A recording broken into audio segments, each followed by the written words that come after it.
ইতিমধ্যে গতকালকে আপনাদের জানিয়েছি সারা দেশ জুড়ে সিটিজেনশিপ অ্যামেন্ডমেন্ট অ্যাক্ট সিএএ চালু হয়ে গেছে। পশ্চিমবঙ্গ থেকেও আপনি এখানে আবেদন করতে পারবেন। এখন অনেকেরই মনে একটাই প্রশ্ন, এই সিএএতে কি সবাইকে আবেদন করতে হবে? যেরকম করে আধার কার্ড বানিয়েছেন সবাইকে কি এই সিএএতে আবেদন করতে হবে, অথবা নাগরিকত্ব কি সবাইকেই নিতে হবে? আসলে এই সিএএটা কাদের জন্য এবং কিসের জন্য এখানে আবেদন করতে হবে, এবং এই সিএএ এর সাথে এনআরসির কোনো সম্পর্ক আছে কি না? তাছাড়াও এই সিএএ নিয়ে আপনাদের মনে যে প্রশ্নগুলো রয়েছে, কেন এখানে আবেদন করবেন, কারা এখানে আবেদন করবে এবং কিসের জন্য আপনাদের নাগরিকত্ব নিতে হবে, সবাইকে এখানে নাগরিকত্ব নিতে হবে কিনা, বিস্তারিত জানার জন্য ভিডিওটি প্রথম থেকে শেষ পর্যন্ত কন্টিনিউ করুন। অনস্ক্রিন দেখতেই পাচ্ছেন ভারত সরকারের পক্ষ থেকে এই গ্যাজেটটি কিন্তু প্রকাশ করা হয়েছে। অনস্ক্রিন দেখুন, মানডে মার্চ 11, 2024 অর্থাৎ গতকালকেই কিন্তু এটি প্রকাশ করা হয়েছে এবং অনস্ক্রিন দেখতেই পাচ্ছেন 4 পাতার এই গ্যাজেটটি রয়েছে। বিস্তারিত আপনাদের জানিয়ে দিচ্ছি এবং অনলাইন ইতিমধ্যে পোর্টালও চালু করা হয়েছে। অনলাইন কিন্তু আপনাদের এই সিএএতে আবেদন করতে হবে। অনস্ক্রিন দেখুন পোর্টাল চালু হয়ে গিয়েছে, অনলাইন আবেদন প্রক্রিয়া কিন্তু আজকে থেকেই শুরু হয়ে গিয়েছে।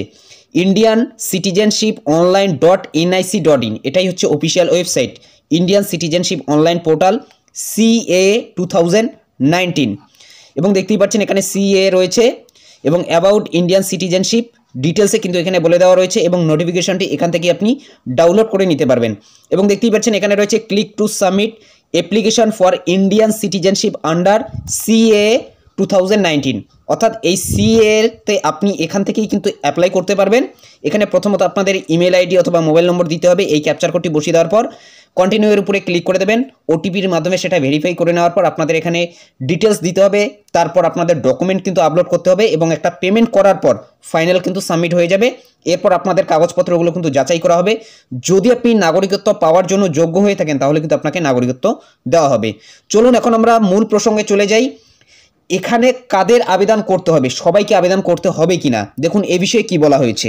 প্রথমেই জানিয়ে দিচ্ছি এই আইনটি সবার জন্য না, অর্থাৎ সবাইকে আধার কার্ডের মতো করে কিন্তু এখানে আবেদন করতে হবে না। শুধুমাত্র যাদের প্রয়োজন রয়েছে তারাই কিন্তু এখানে আবেদন করবে। অনস্ক্রিন দেখুন এই সংক্রান্ত আপডেটে বলা হয়েছে, কেন্দ্রীয় স্বরাষ্ট্রমন্ত্রী অবশ্য বারবার দেশবাসীকে এও আশ্বস্ত করেছেন, কারণ নাগরিকত্ব কেড়ে নেওয়ার জন্য সিএএ নয়। কেন্দ্রের তরফে বারবার আশ্বস্ত করার পরও আমজনতার একাংশের মনে নাগরিকত্ব সংশোধনী আইন সংক্রান্ত বেশ কিছু বিষয়ে প্রশ্ন থেকে গিয়েছে। 2019 সালে পাশ হওয়া একটি আইনের বহু প্রতীক্ষার পর অবশেষে বিজ্ঞপ্তি জারি হলো। এক নজরে দেখে নেওয়া যাক এই নাগরিকত্ব সংশোধনী আইন কি, সিএএ কি। 2019 সালে সংসদে পাশ হয় নাগরিকত্ব সংশোধনী বিল এবং তা আইনে পরিণত হয়। সিএএ আইনের মূল বিষয় হলো 2014 সালের মধ্যে পাকিস্তান, আফগানিস্তান কিংবা বাংলাদেশ থেকে আসা হিন্দু, খ্রিস্টান, বৌদ্ধ, জৈন, শিখ ও পার্সিদের ভারতীয় নাগরিকত্ব দেওয়া। এক্ষেত্রে শর্ত হলো তাদের অন্তত 5 বছর ধরে ভারতে বসবাস করতে হবে, তাহলেই তারা নাগরিকত্বের জন্য আবেদন করতে পারবেন। অর্থাৎ এখানে কিন্তু বলা হচ্ছে নাগরিকত্ব দেওয়ার এই আইনটি, নাগরিকত্ব কেড়ে নেওয়ার জন্য এই আইনটি নয়।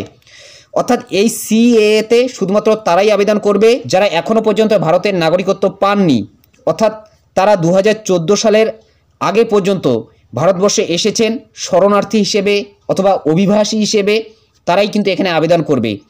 বাংলাদেশ, পাকিস্তান, আফগানিস্তানে যারা সংখ্যালঘু রয়েছে, অর্থাৎ এই 6 ধর্মের ধর্মাবলম্বী মানুষরা হিন্দু, খ্রিস্টান, বৌদ্ধ, জৈন, শিখ ও পার্সি, তারাই কিন্তু এই সিএএতে আবেদন করতে পারবে। অনেকেই বলেছিলেন যে মুসলিমরা এখানে আবেদন করতে পারবে কিনা, এখানে কিন্তু মুসলিমদের কথা বলা হয়নি, কারণ পাকিস্তান, আফগানিস্তান কিংবা বাংলাদেশ এই 3টি দেশে কিন্তু মুসলিমরা সংখ্যা গরিষ্ঠ, অর্থাৎ তারা কিন্তু সংখ্যালঘু না। সেই দেশের যারা সংখ্যালঘু রয়েছেন, অর্থাৎ কোনো ধর্মের অত্যাচারের কারণে অথবা কোনো নিপীড়নের কারণে তারা যদি ভারতে আশ্রয় নিয়ে থাকে এতদিন থেকে, তাহলে তারা কিন্তু ভারতবর্ষে নাগরিকত্বের জন্য আবেদন করতে পারে এই সিএএ এর মাধ্যমে। এবং যারা ইতিমধ্যে আমরা ভারতীয় রয়েছি তাদের জন্য কিন্তু এই আইনটি নয়। এখানে কিন্তু মুসলিমরা বাদ রয়েছে, অর্থাৎ এখানে শুধুমাত্র এই 6 ধর্মের ধর্মাবলম্বীরাই কিন্তু আবেদন করতে পারবে। আপাতত গ্যাজেটে কিন্তু এটাই প্রকাশ করা হয়েছে এবং অন্তত 5 বছর ধরে এখানে বসবাস করতে হবে এবং 2014 সালের 31শে ডিসেম্বরের আগে কিন্তু ভারতবর্ষে আসতে হবে। তারপরে যদি কেউ এসে থাকে তাহলে কিন্তু এখানে আপাতত আবেদন করতে পারবে না। 2014 সালের 31শে ডিসেম্বরের আগে আসতে হবে এবং উনি যদি শরণার্থী হয়ে থাকে অথবা অভিবাসী হয়ে থাকে তাহলেই কিন্তু একমাত্র এই সিএএতে আবেদন করতে পারবে। যারা ইতিমধ্যেই আমরা ভারতীয় নাগরিকরা রয়েছি তাদের জন্য কিন্তু এই আইনটি নয়। এবং আপনাদের মনে অনেকেরই প্রশ্ন যে যারা ভারতীয় নাগরিক রয়েছে তাদের জন্য এই আইনটি কিনা। দেখুন এই সংক্রান্ত কিন্তু এখানে প্রশ্নটি রয়েছে, যারা ইতিমধ্যেই ভারতীয় নাগরিক তাদের ক্ষেত্রে কি এটি লাগু হবে। যারা ভারতীয় নাগরিক তাদের জন্য সিএএ নয়, উল্লেখিত প্রতিবেশী দেশগুলি থেকে আসা বিদেশি নাগরিকদের নির্দিষ্ট শর্ত পূরণে ভারতীয় নাগরিকত্ব দেওয়ার জন্যই এই আইন। অর্থাৎ যাদের ইতিমধ্যে ভারতীয় নাগরিকত্ব রয়েছে তাদের সঙ্গে এর কোনো যোগ নেই। কোনো ব্যক্তি হিন্দু হোক বা মুসলিম বা অন্য কোনো ধর্মের, তিনি যদি আগে থেকেই ভারতীয় নাগরিক হন তাহলে সিএএ এর কোনো প্রভাব তার উপর পড়বে না। অর্থাৎ এখানে কিন্তু স্পষ্ট বলা হয়েছে যারা ইতিমধ্যে ভারতীয় নাগরিক তাদের ক্ষেত্রে এর কোনো ধরনের প্রভাব পড়বে না। সিএএ এর আবেদনের সম্ভাব্য প্রক্রিয়া কি? আবেদনকারীদের একটি অনলাইন পোর্টালের মাধ্যমে নাগরিকত্ব পাওয়ার জন্য আবেদন করতে হবে। কবে তিনি ভারতে প্রবেশ করেছেন সে কথা উল্লেখ করতে হবে সেখানে। ইতিমধ্যে কিন্তু আগেই আপনাদের আমি সেই পোর্টালটি দেখিয়ে দিলাম। আজকে থেকে অনলাইন আবেদন প্রক্রিয়া শুরু হয়ে গিয়েছে। প্রথমে আপনাদের কিছু ডিটেলস দিতে হবে, এরপর ডকুমেন্ট আপলোড করতে হবে। অর্থাৎ আপনি যে দেশ থেকে এসেছেন সেখানকার যদি ভিসা পাসপোর্ট থাকে তাহলে সেটা আপনাকে আপলোড করতে হবে, এবং যদি আপনাদের ভিসা পাসপোর্ট নাও থাকে তবুও কিন্তু এখানে আপনি আবেদন করতে পারবেন।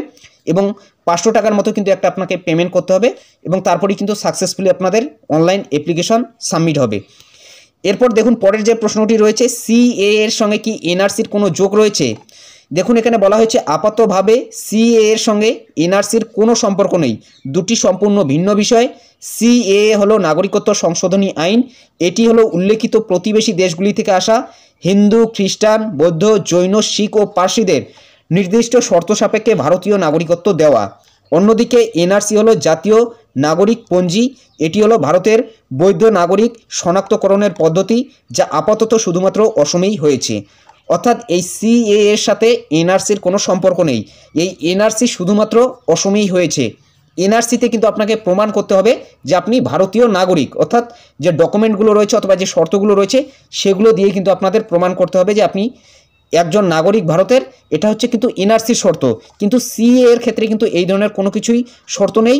যদি আপনি একজন অভিবাসী অথবা শরণার্থী হয়ে ভারতবর্ষে এসেছেন কোনো ধর্মের অত্যাচারের কারণে অথবা কোনো নিপীড়নের কারণে পার্শ্ববর্তী দেশ থেকে, অর্থাৎ পাকিস্তান, আফগানিস্তান, বাংলাদেশ থেকে, এবং যদি আপনি সংখ্যালঘু সেই দেশের হয়ে থাকেন তাহলেই কিন্তু ভারতবর্ষে আপনি নাগরিকত্বের জন্য আবেদন করতে পারবেন।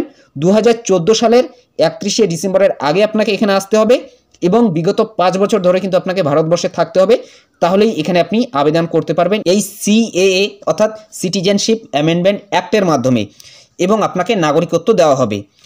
আশা করছি সম্পূর্ণ বিষয়টা আপনারা বুঝতে পেরেছেন। এখানে কিন্তু হিন্দু, খ্রিস্টান, বৌদ্ধ, জৈন, শিখ, পার্সি এই 6টি ধর্মাবলম্বী লোকেদেরই সুযোগ দেওয়া হবে।